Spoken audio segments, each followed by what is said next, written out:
You're generating leads, but your sales are falling short. You're either experiencing a sales slump or you believe that you're currently not getting sales at the level you believe you should. And you're left scratching your head wondering, why is this happening? Is this the sales script?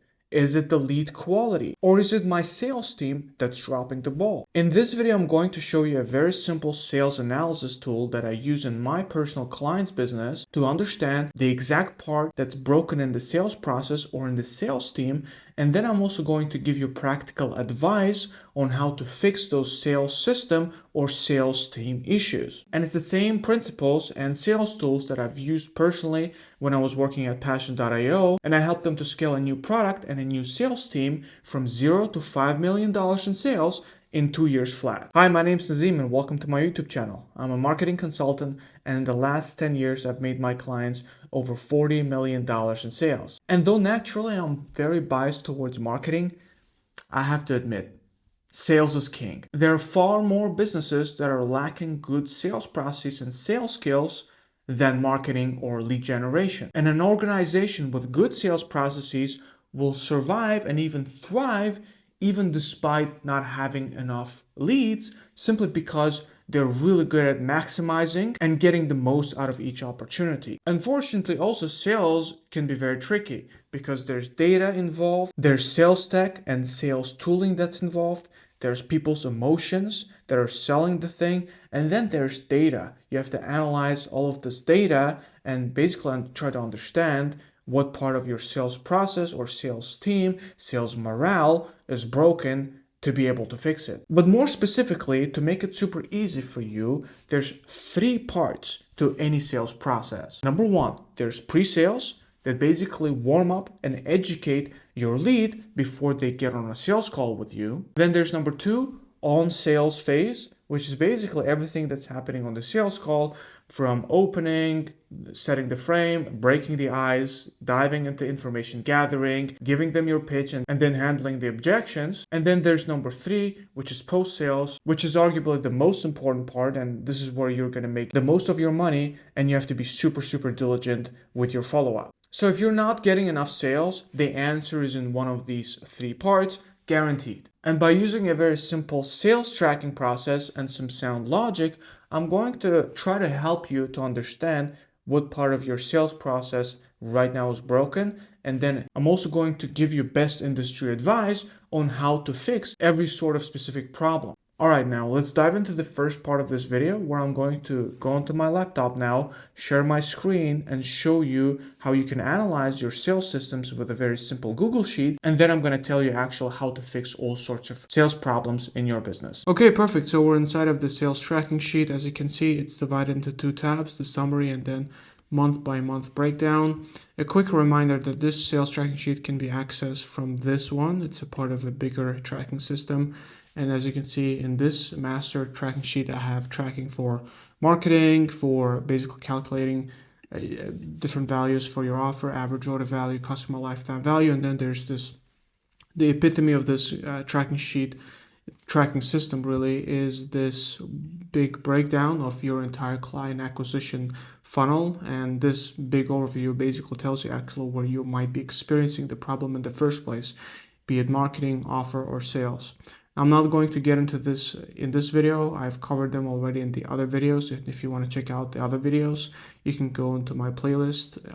The playlist is called How to Grow Your Business, and check out my videos on offer, on marketing. But today in this video, we're covering sales. Okay, now we're back in the sales sheet. Again, we're going to talk about summary a little bit later. The first thing I would like to focus on is actually how you can track your numbers day by day, month by month. And a quick reminder that you can copy this sheet and you can basically paste your own data by clicking on today, your own dates. Sorry. So this sheet I created it back in 2021 and I've still been using it very successfully every time with each of my clients, and you can just click on today and it's going to get you back to 2025. One more thing you should know is that this sales tracking sheet is based on a methodology that is called setting and then closing. Now, in case you are not setting your leads before you're actually getting on sales calls with them, no problem. You can just literally delete these entire rows and just focus on this part of the sales process. I just wanted to rather create a complicated or like a more encompassing system and then have you simplify it at will, instead of basically creating something overly simplistic and then you having to add stuff on top. So very quickly, again, if you're not very familiar with the setting closing structure, setting calls is an introductory call, usually 15-20 minutes long, and helps you to basically qualify the lead on different qualifying frameworks and criteria. A more typical one is called BANT, and BANT basically stands for budget, authority, need, and timeline. So you would basically run your lead through a setting call and identify if they have the money, if they're the key decision maker, if they have the need for your services, and if it's a good time for them to actually to work on that problem that you want to fix on the sales call. So yeah, again, I highly recommend running setting calls. And I'm going to create a separate video on what's better, like this 2 cold close structure or 1 cold close. Each has its pros and cons, but let's start by assuming that you're running a setting call, closing call structure, right? Again, if you don't, just focus on this second part that I'll get into in a second. So again, the first comes the date, then these key benchmarks. The benchmarks for setting calls and sales calls, as you will notice, are almost the same. The first one is obviously the amount of calls you will get on. The second one is the cancellation rate. Again, with each one of these KPIs, it's incredibly important to track them, because then that's going to actually point at a specific problem in your sales process. Because if you, for example, look at sales stats for the last week and you see that you've had a very lackluster week in sales, say you're used to closing $50,000 per week, and it's only 20, instead of or before attacking the salespeople and kind of like berating them on their low sales performance, maybe the cancellation rate is actually low. You might have to want to look at that. Sorry, I don't know why my voice cracked up there, but cancellation rate is actually a big thing. Okay, so that's cancellation rate. Now the next one is disqualifying, and then disqualifying percentage. So for example, out of the 10 setting calls you've had, how many people you've actually disqualified. So for example, if you had 20, you disqualified 6, well, that's 30%, and you'll see that it's a very simple equation. And then the set rate is 9. Now you'll see that there might be some discrepancy between basically set and disqualified, because this plus this is 15 and you had 20 setting calls. Well, then again, that compensates for that 5, for those 5 that actually canceled. So everything plays into one big picture here. Now, for when it comes to set rate, the benchmark you should have is going to depend on your funnel, like how complex it is. The more it educates, the higher set rate you should ideally have, because the funnel should do the education and qualifying in of itself. But it also might depend on basically on how much you actually require from the leads to be able to be ready to upgrade them to a sales call. If what you're selling is it costs $100,000, then probably your set rate is going to be a bit lower than if what you're selling is it costs $5,000 or $10,000. Now it's as simple as that, right? Moving on to sales stats. One more thing you also might be asking yourself. You might be asking yourself, hey, well, Nazim, why is it that I had 36 sets in week 1, but only it shows 9 sales calls? Well, the thing is, when you set sales calls, you don't set them for that week exactly necessarily, right? If you if you have a setting call on Friday and you set them for Monday, well, then that's really going to be accounted for the next week, right? So basically what I want you to do is, when it comes to tracking sales calls and setting calls, just track what you have on the calendar, okay? So sales call, and eventually it's going to catch up, because as you can see here, you had 36 and then boom, like you have 9 here and then 27 here, so it kind of like evens out. So let's say you started getting an influx of calls from Wednesday, you had the time to book 9 for this week, but then you had to put the rest 27 for the next week. You get the gist. Now again, it's the same cancellation rate, 33%. It's a terrible cancellation rate if you're running a setting call, closing call structure, and if you're vetting leads beforehand, and if you have like a good funnel, this should not be higher than 10%. And when it comes to actually having and assigning certain benchmarks that you have to abide to, I'm going to talk about here in the summary in a moment, right? So, but ideally, this should not be 10%. This is for demonstration purposes. Now again, no-show, again, percentage of no-show. And by the way, I don't have the 3rd of Jan numbers here because it's probably Sunday and nobody was taking sales calls, just FYI. But then it shows the no-show rate, right? And then it shows the calls completed, and then the sales rate, and then the revenue rate. Now you might be also asking yourself, why is it that I put cancellation and no-show rate in separate columns? Is it not too much? I actually, in some cases, a lot of cases actually, it can be too much. So if you want to put them into one basically box, you can totally do that, right? So whenever people cancel ahead of time or they just no-show, you can just literally call it no-show and just put them kind of like together, right? If you like to be a bit meticulous and basically like a micromanager like me, which gives me like a complete full breakdown of the sales system, then you can do that. If you're a business owner, don't do it. If you have a marketer or a sales manager or a consultant who basically works with you, then I would suggest that they be as meticulous as me or as that. Now, I mean, that's it, right? It's the completion rate, and then again, like if you're setting people beforehand, the sales calls completed should be at say 90%, 90% plus. Then how many sales you make, and then your sales rate, and then your revenue, right? So as simple as that. And let's move on to the summary sheet here. Now the summary sheet is where things get really interesting. Now you might be wondering why the sheet has these red or green highlights. Well, that basically stand for if you're falling on your benchmarks or if you're basically bang on your goals, right, for these key benchmarks that you have, and everything works out well. And this exact process is going to help you to basically determine at what step of your sales process there might be a problem. So for example, on this one, as you can see, I'm bang on all the KPIs for except the sales call cancellation rate, which is why we're falling short on our revenue goals, which is 100K, and we'll only generate 65. So before, again, like jumping on the salespeople, berating them for not closing enough, you might actually put your numbers through this whole entire system and see, hey, actually a lot of people canceled. What the hell is happening? Maybe there's calendar availability issue, or maybe it's that your sales call tech is not sending out reminders. You have to inspect that issue specifically, right? Now, again, going back, setting cancellation rate, you can put a certain benchmark to it, and then you can come to conditional formatting and let's say, hey, my setting cancellation rate, if it's setting call cancellation rate, sorry, if it's more than 25%, well, that's like red flag, right? I don't want it to be higher than that. So you can do that. And setting call cancellation rate benchmark, I think, should be pretty much at about like maximum 25%. You can be a bit more lenient than the closing cancellation rate, because on the setting call, it's basically the first touch point, and you should expect a lot more of the leads, not most, but a lot more of the leads will kind of like dust away and disappear and never get on call with you again. It depends on the complexity of your sales funnel, right? If you run them through like a very solid VSL funnel and it makes a nice claim, it shows testimonials and stuff like that, you should be closer to 10-15%, but just FYI.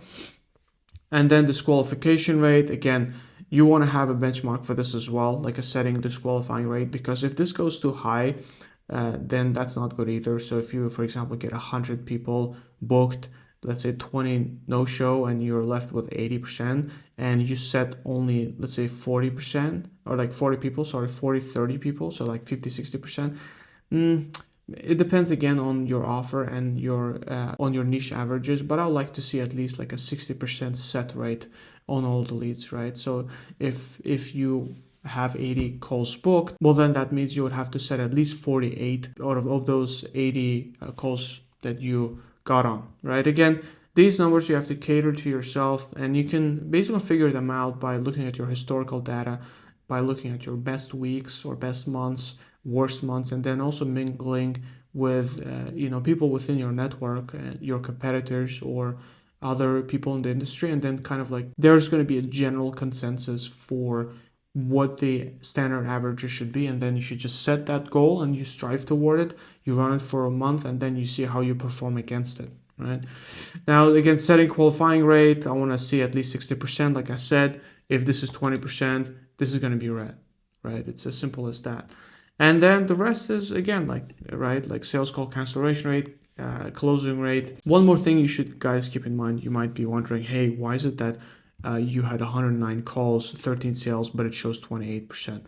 The reason why is because I like to calculate my close rate based off of the calls that actually happen, right? So if you come here, you'll see that because of a quite high cancellation rate, which again, you should not have such a high cancellation rate, there's only out of the 109, only 43% of calls were completed, which makes it 47, and 13 out of 47 is 28. Right now, if you want, you can add here kind of like actually one more column that says sales calls that happen. You can totally do that. You can adjust this sheet at will as much as you want. Actually, you can copy paste any of these sheets and then play around with it however you like, but that's why, in case you're wondering, that's why it's 28%. Now you might be wondering, Nazim, well, why is it you tracking close rate based off the calls that happened? Well, that's because I like to basically distinguish, because to me in my head it's two different problems, right? Like a low close rate and a low attendance rates are two different problems. So it doesn't basically make sense to factor both of them into it to basically figure out one end number. Because, for example, if you have a low you have a low close rate and you're calculating sales based on the calls booked, well, then what is it? It can be the sales rate or it can be the cancellation rate. But if you split it beforehand and you see that, hey, okay, cool, I am getting a quite high close rate on the calls that happen, but the cancellation rate is high, well, then that's the problem. Or you can just, honestly, you can track both statistics, right? Again, guys, everything I'm telling you is about principles, and these thinking processes are methods are very agile. You adjust it however you like to your business. Now, that's it, guys. As you can see, again, also later in this video, I'm going to talk about 3 types of issues you can have in your business: pre-sales, on-sales, and then post-sales. And then depending, again, on what problem you have, I'll give you different bits of advice. But for example, what would be related to pre-sales would be, again, pre-sales calls would be these 3 statistics, right? Pre-sales calls, right? It will be the cancellation rate. Well, actually, these 4, right? It will be cancellation rate of the setting calls. It will be disqualification rate on setting calls, qualification rate on setting calls, and then actual sales call attendance rate. And then on sales would be close rate, and then post sales would be follow-up. Is something else I'll talk about.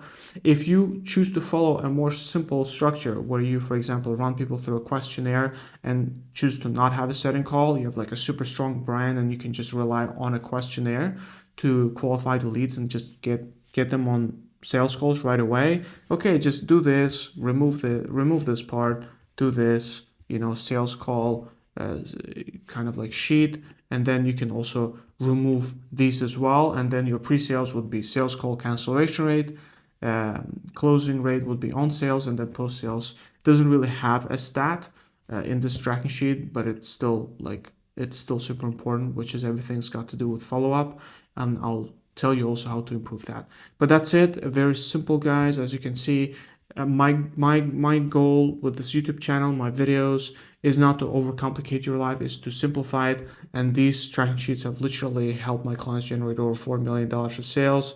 2 of my clients scaled to 8 figures, and then literally I think at least 7, 8 into they won their ClickFunnels gold plaque awards and whatever. But I'm not just saying this to boast, but to basically show that these systems can be ran until, I would say, you're making, $7 to $10 million a year, and then you have to upgrade your systems probably. But hey, unless you're hitting 10 million a year, keep following these systems and you'll get there in no time. All right, now that we know how to analyze sales issues in your business, let's talk about how to actually fix them. And by now you already know that there might be 3 sorts of problems or stages of your sales process where you can have those issues. It's the pre-sales, on sales, and then post-sales. All right, number 1, let's start with pre-sales. And the rule here is very simple. If your show-up rate is not at least 80%, you most likely have a pre-sales issue. Because again, pre-sales is responsible for warming up and educating and hyping up your leads before they get on a call with you. And if a bunch of people are no-showing your sales calls, then most definitely you have a pre-sales issue. Now also keep in mind that 80% is a statistic that is based on my experience with a lot of coaching, consulting, and agency businesses. So if you're running in any sort of other industry, or I don't know, maybe you're watching this video as a brick and mortar business owner, then the numbers might be slightly different. So make sure to basically look at your competitors and maybe ask around and look at industry averages. But if you run an online service-based business and you're generating leads online, then most likely your show-up rate is going to have to be at least 80%. Again, unless you're generating leads with a very, very weak funnel. For example, if you're generating leads with a lead format, right, where there's no funnel, there's no education, you just have them opt in by looking or going through one picture, like an image ad, and then they opt in, then probably your show-up rate can be a bit lower. But for majority of businesses running any sort of funnel where there's some sort of education, be it via video or written content, then your show-up rate has to be 80% minimum. Okay, now here's some tactics on how to improve if you do have a pre-sales issue in your business. Now, tactic number one is pre-sales education. Look, before you get any lead on a call, before the call, you have to make sure that you educate them and have their buy-in on at least 3 of the following things. Number 1, they have to be bought into your brand. Number 2, they have to be bought into your process or the solution. And then number 3, you have to show them and demonstrate client results, which only confirms the first 2. And this is also usually the biggest reason why prospects say, I need to think about it, because when they say I need to think about it, what it really means is that I'm either not sure about you, the service provider, on a personal level, the brand, or I'm not sure about the solution and the results it gets to your clients. And to hype people up before getting on a sales call with you and educate them and basically get their buy-in as much as possible, I recommend 2 things. Number 1, make sure to have a thank you page video for after people book a call with you, and then let's say they book a call with you, they get on that thank you page, they don't just leave immediately, they see this video and then it says, watch this video before your meeting. And in that video, it needs to be minimum 10 to 15 minutes long. It doesn't have to be longer than 15 minutes, but 10-15 minutes is a good duration. And basically in that video, you need to show a couple of things. Number 1, you need to show why that sales call is going to be valuable, because look, a lot of people already know that this is a sales call. They're going to be afraid or kind of anxious.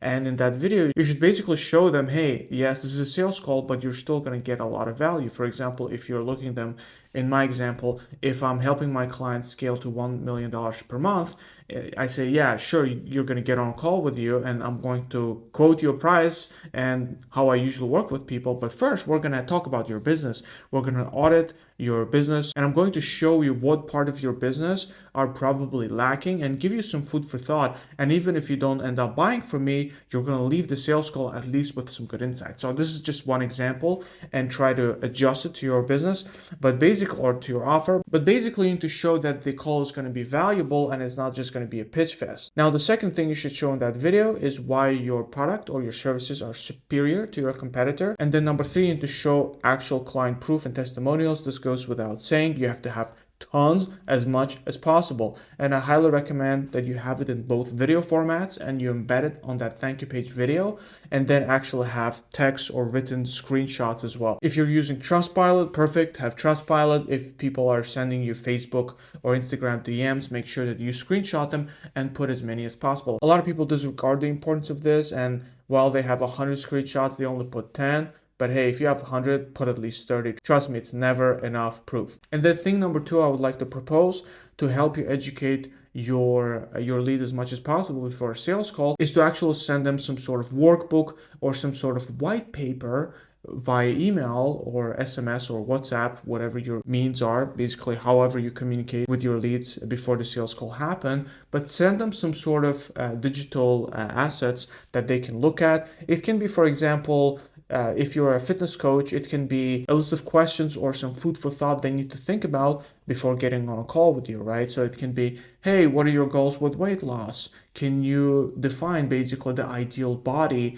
that you would like to achieve? And then I'm going to ask you to show it to me on the sales call. So things like that, it engages the prospect and has them look forward to something when they actually get on that sales call. And it also establishes this kind of like communication, asynchronous communication between you and them, where you already started consulting them long before the sales call happened. All right, and then thing number 2 is pre-sales call reminders. Again, this is obvious. A lot of the apps that you're probably using to book sales calls, be it Calendly, Schedule Ones, Go High Level, they probably already have reminders. So I simply propose that you have both email, SMS, and even possibly Telegram or WhatsApp reminders. This is also one cool thing that coaches like to do is going and finding your Facebook profile and having the sales rep DM you and kind of like get to know you, say hello before the sales call happens. If you have that possibility, do that as well, especially if you're promoting a lot on Facebook, you're generating a lot of organic leads. But look, if you don't have it, never mind, just do email, SMS, and then possibly also a WhatsApp message. And then the cadence should be 24 hours before the call, 1 hour before the call, and then 10 minutes before the call. Also, one more trick I like to propose to my clients is basically not opening the availability to book sales calls for past than the next 72 hours. If your availability is open for too far in advance, it doesn't matter how much videos or how much funnel people have watched from you, life usually gets in the way. So try to limit it within 48 to 72 hours, and then you're going to be all Gucci. All right, now we've covered pre-sales. Let's move on to on sales. If you're getting a bunch of people on your sales calls that are super hyped, they're ready to show up, but they still say, hey, I need to think about it, or send me a quote, or I need to talk to my partner or spouse, then most likely that you have an on-sales issue. Now, there's a caveat with this. If you're a brand new company trying a brand new offer or in a brand new niche and no one has ever done it before, then it actually might be a product market fit. But if you run an existing business and you've already sold your offer many times before, or if you know competitors that are successful at selling the offer that you're trying to sell, then probably the issue is in your actual sales process. Now let's talk about some of the things that you can fix in your sales process, some of the things that you can say differently and do differently to actually close more people on the spot. All right, now you can have 5 parts where your sales calls can go haywire. And by the way, before I jump into this, I'd like to give massive props and credits to Cole Gordon. And I've learned a lot of the stuff that I'm doing in my client's business from him exactly. So if you'd like to go and check out his YouTube channel, you can. But like I said, the sales call has 5 parts. It's the frame, it's the information gathering phase, it's the doing the buy-ins and temp checks, it's doing the pitch, and then objection handling. And the problem can be in any of them. And basically, let's cover each one and see how you can improve depending on where the problem might be. All right, now the first thing is the frame and report. The most important thing here is to have a doctor's frame, which basically means that right away when the call starts, you have to set the tone for the call and you have to explain to them how the call is going to go down. You don't have to be your clients or your prospects' best friend or be super nice to them. What they need to hear from you is signs of leadership and an explanation of all the things that are going to happen on that call. And most importantly, you need to basically promise them that, hey, by the end of this call, I'm going to, let's say, audit your business or talk about your health. And we're going to try to pinpoint the specific problems that are holding you back from achieving an XYZ result. And this way, if you things happen, first of all, you're going to have your prospects' respect and full attention. And then the prospect is also not going to try to drag you around too much on the call or try to lead the call and dictate his pace or her pace, and more so follow you, which is the best frame to have on sales calls. Now, the things to look out for here is being overly nice. You're not getting paid for being nice to people. You're getting paid for solving problems. A little bit of rapport building is nice, breaking the ice, that's all cool. Describing maybe something that you did before getting on a sales call with you. But again, they're getting on a call with you. They already know your brand. They trust you. Otherwise, they wouldn't be on a call. The biggest favor you can do to them at that point on that call is to try to lead them as much as possible through the questions that you've prepared that will help you to actually analyze their situation and understand what's holding them back. And another thing to look out for is not having an actual clear structure for a sales call, which is kind of obvious, but also not stating on what the structure of the call is going to be. Because if you don't state it, then there's no intention like that, and then the sales call is going to go haywire, and you're going to be talking about all sorts of random things, and you're going to accomplish nothing. Remember, on the sales call, you have limited amount of time, let's say 45 to 60 minutes. Sometimes it goes a bit beyond that, but in that very short amount of time, you're supposed to understand basically clients' problems that have been getting accumulated for literally years prior to the sales call, and then make your best call. So you're very strapped on time, and you need to have very clear structures if you're planning on accomplishing anything meaningful on that sales call. And just winging it is not going to work. So that's frame. Make sure to have a structure for the call. Make sure to voice it over and assume leadership of the call, and you're not getting paid to be nice. You can be a good person, you can have some positive energy in the beginning, but then you dig in and then you try to actually help your prospect as much as possible. All right, now the step number 2 in the sales process is going to be information gathering, and it's all about asking the right questions that are going to make the prospect reveal and open their eyes at having a certain problem. This is arguably the most important part of your sales call, because if you do this part right, it's supposed to eliminate 80-90% of the I need to think about questions. Now, the most important thing you need to accomplish with your questions is to establish some sort of pain and then some sort of goal that they're going to strive towards. Cole Gordon likes to also put it differently, that I also like. He says that you have to establish the hell island, especially the reality about what's not working out in the moment, and then you have to establish the goal, aka the heaven island, where things are working out, they feel amazing, the business is going well, whatever your offer is. And then he says between the hell island and then heaven island, your solution, you're going to portray your solution as the only and the quickest and most sure pathway to getting to their dream goals or their ambitions or whatever final result they want to achieve. And this is why the worst thing you can do here is to ask random questions and not have a set number of questions that you basically go through to try to establish the hell island and then establish a heaven island. If you ask random questions every time, number one, it's going to take more of your energy, because having that structure of questions you want to ask gives you predictability and makes the calls easier. And then also it's going to be more difficult and confusing to the prospect as well, because nothing beats a sound, logical approach to basically asking one question after another, and then basically taking them through all of these steps is going to help them to make the right decision towards solving their problems. Now, another thing that you need to look out for is failing to adjust to a personality type. I've seen it actually a lot, especially in B2B offers, because asking questions is great, but then you also have to adjust the questions based on the type of offer that you are running. For example, if you run a self-development offer, then you can ask a lot of the emotional questions. But look, if you're running a B2B consultancy or an e-com agency, you should move away a little bit from the emotionality of it and focus more on the data-driven approach. And I've actually seen it and heard it a couple of times, salespeople getting cussed by very rich and very successful prospects who want to buy from the sales guy, but the sales guy is just too focused on the emotional questions. And then the prospect is basically someone with an A-type personality who knows what they want and who likes the brand, the solution, and just wants to buy, but is feeling super angry because the salesperson is following the script and keeps asking the emotional questions.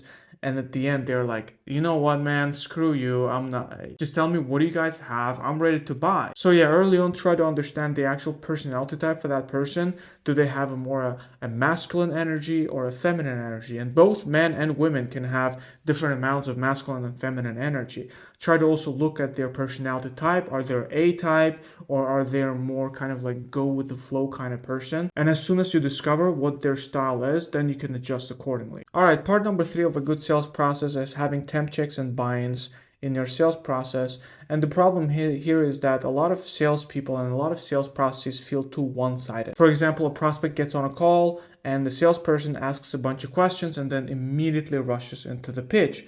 But you have to regularly check in with the prospect and ask them basically how they feel about the process, about the solution, and if they have any questions. And this is such key, because I need to think about questions a lot of times also come up because of unaddressed questions that the prospect has that are left unanswered by the salesperson. And like we all know, the worst sort of objections that you might have is basically objections that arise from questions that have never been even asked on the sales call, because you didn't give the prospect opportunity to even open their mouth and to come to you and try to basically get more clarity about your pitch, about your offer, or about anything that they're about to buy into. And another benefit of basically asking them questions, especially when you go through the pitch, is when you're basically going through your pitch and you're going step by step, hey, this is what we do, this is how we do. And after each step, if you ask them how they actually feel about that part of the process, if they say, I feel great, then chances are they're not going to say, hey, I don't like the offer, or I need to think about the offer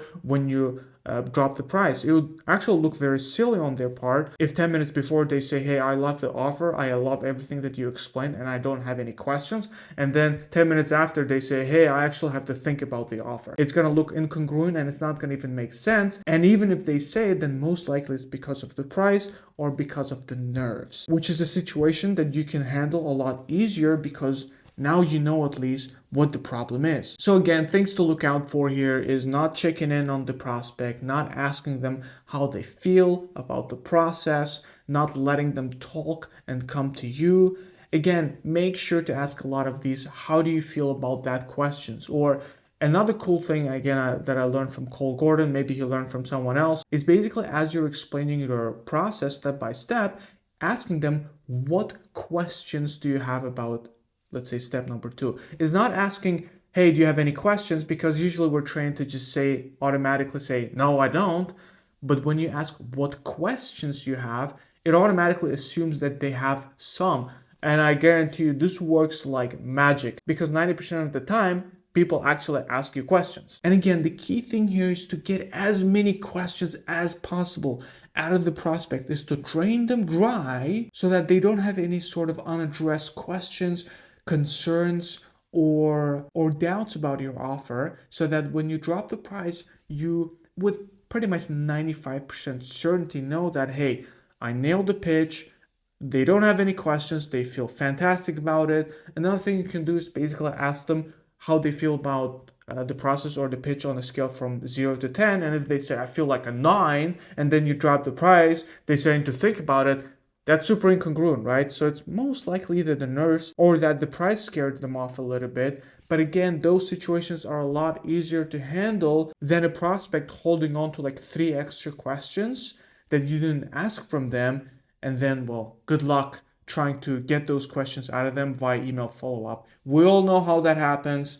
They all ghost. They don't get back on the follow-up call. It's gone, right? So your best bet is to try to get as many questions, as many doubts out of them on that sales call. And for that, you have to let them to come to you, and you have to show curiosity about them. All right, now let's talk about step number 4, which is the pitch. Now, the best way to create your pitch is to present it as a unique framework or a system and lay it out across multiple steps. For example, if you're a fitness coach, you don't just say, hey, in 5 weeks, I'll help you lose some weight. You should say, hey, I have a 4-step signature program, and the way it works is in week number 1, we're going to work on your attitude towards food. And it's a very therapeutic week where we basically look at the emotionality or emotional part of your relationship with food and try to determine some patterns, so yada, yada, yada. And then you say, then step number 2 is we'll create a meal plan. Now, the most important thing here is that I'm a big proponent of flexible dieting, which means I'm not going to have you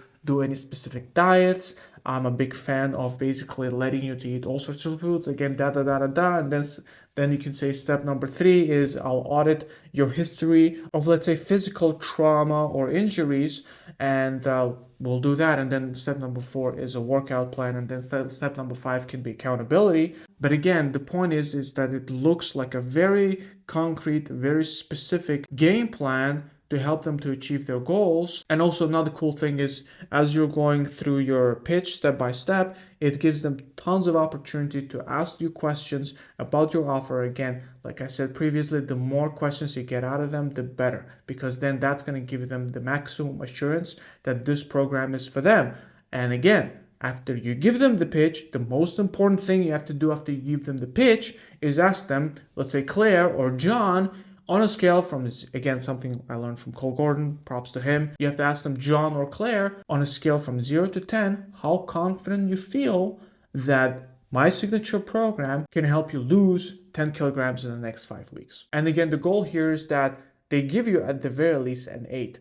Ideal in 9 or 10. You're going to hear 10s very few times because most people are skeptical on sales calls, but if you get a 9, that's perfect. Perfect. You don't need more than that. 8 is okay as well. 8 is okay. But if you get a 7, nobody's buying a 7, let alone 6 or 5. And then that's a perfect time to actually talk with them and say, hey, I'm just wondering, why 7? What's happening? And dig in there, right? And it's a perfect time to dig in because guess what? You haven't dropped the price yet. Because after you drop the price, asking these questions become very hard. The prospect shuts down. Every time after you drop the price, the prospect shuts down. They also got what they needed out of the sales call, which is basically the price. And they're going to try to leave the call as soon as possible because they don't want to feel the pressure of being closed. So try to get as much data out of them as possible before you drop the price. And you do that by laying out the pitch step by step, asking questions, letting them come to you, and then temp checking and making sure that they feel 9 out of 10 or 10 out of 10 on the process. And step number 5, lo and behold, last but not least, objection handling. Now, if you did the other 4 parts, great. This should be actually the easiest part of the sales call, but I'm still going to give you some good advice on how to handle the objections. All right, so now the most important thing I want you to understand is that getting objections is not necessarily a bad thing. Quite the opposite. It's a very natural part of any sales process. And this is really where a lot of salespeople get it wrong, because when they drop the price, they're almost like too hopeful to get the sale. And then when they get the objection, their energy basically goes down. They get upset, and that's when they lose out on the sale because their energy goes down and the prospect picks up on it. But if you expected the objection and if you understand that it's a natural part of any sales process, and if your energy goes up, like, okay, game time, this is really when the sales begin, well then, first of all, you don't get disappointed. Number 2, you don't have the energy slump. And number 3, because you keep up this positive vibe, the prospect also feeds off of it, of this confidence, and your sales call has way more chance of being successful and actually closing. And besides that, just make sure that you do good information gathering so that they understand the pain they're in. And then the goal, right, like the heaven island that they're striving towards, try to establish these 2 islands and make them feel it, right? Make them feel the pain that they're in now, the problems, and then how a brighter future or achieving the goal, how nicely that's gonna feel. Give them a very good pitch, and as you're giving the pitch, make it nice, make it a framework, make it step by step, ask them a lot of questions, have them come to you, do a lot of temp checks and buy-ins to make sure that they are 100% confident in you and your offer and they don't have any other questions. And then when you drop the price, just make sure you're not super hopeful like a little kid. Actually get your energy up, be ready for objections because it's a natural part of the process. Actually should almost like be surprised if you don't get objections. That's like you should treat it as manna from heavens. Most sales calls, even super good ones, will have objections. Just handle them, and that's it. And if you'd like a more specific sales training around how to handle objections, then just make sure to make a comment down below so I know that you actually want it, and I'll make a video on it right away. All right, moving on to phase number 3. Now, this is going to be a little bit shorter, which is post-sales. The most important thing I can give to you, the best 3 bits of advice on maximizing your sales after essentially a sales call happens. And let's say if you don't close the sale initially, that's okay. Not everything is lost. So a couple of bits of good advice. Maybe I'm going to give you 4 pieces of advice. Number 1, always pursue BAM FAM, book a meeting from a meeting. So for example, if a prospect says, I need to think about it, or I need to talk to my spouse or to my business partner, well, first of all, why didn't you make sure that that person is also on the sales call? But let's say if you missed it, or the prospect genuinely need to figure out logistics around moving the money or whatever, BAM FAM. Always book the next meeting while being on that one meeting that you're on with the prospect currently. So let's say, hey, I need to think about it. Okay, cool. Can we talk about that tomorrow at 11? 11 is not a good time. How about 5 p.m.? I'm not sure. Okay, what is a good time to check in? Look, I'm just trying to understand what are the questions that you might have where I might be helpful. Okay, you can call me at 6:30. Perfect. You call them 6:30. So BAM FAM, always, whatever goes into email communication has like 5 times less chance of actually closing. So bam fam. Number two is if you don't have a sales CRM, which I doubt that you don't, you probably have. These days, even the smallest businesses have a sales CRM. But make sure to have a sales CRM. I have a whole pipe drive tutorial that you can check out also on my YouTube channel. Your sales CRM does not have to be expensive. It does not have to be complicated. Actually, in a lot of businesses that I've helped to scale even to 8 figures, the CRM had maybe 4 rows maximum. Now, tip number 3, when you have that CRM, make sure to schedule activities for your follow-up. So for example, if a prospect says, hey, let's touch base in 3 months, make sure that you actually schedule that as an activity in 3 months, that you actually follow up with the prospect. If you don't, if you won't, you will forget. And actually, I remember one of the best salespeople that I've personally worked with said that 50% of the sales that he was closing on a monthly basis actually came from sales calls that he had like a year ago or even 2 years ago. And he was just very good and organized, German guy, just adding these follow-up notes and activities in his sales CRM. So for example, he would finish a meeting and he would know that okay, it's not going to happen today, it's going to happen in 2 months. He would just go in that person's deal card and just leave this one simple note. Follow up with Mark or follow up with Janet, and then put the specific date. That's it. That's simple. And this is how he literally made 2 times more sales than anyone else on the sales team. And again, number 4, it's kind of like more of a mindset thing. You need to understand, really, I mean, if you're watching this video, you're a salesperson or a business owner, you need to understand, and it's a very simple truth, that most of your sales, if you do it right, most of your sales, I would say 60-70%, will come from long-term follow-up. And if you don't do long-term follow-up, you're literally shrinking and cutting your sales by 66%. Just let that sink in. It's a huge number. Do your follow-ups. All right, and it's a wrap. We've covered everything from the Google Sheet that you need to use to understand the part of your sales process that's broken. Is it pre-sales, on-sales, or post-sales?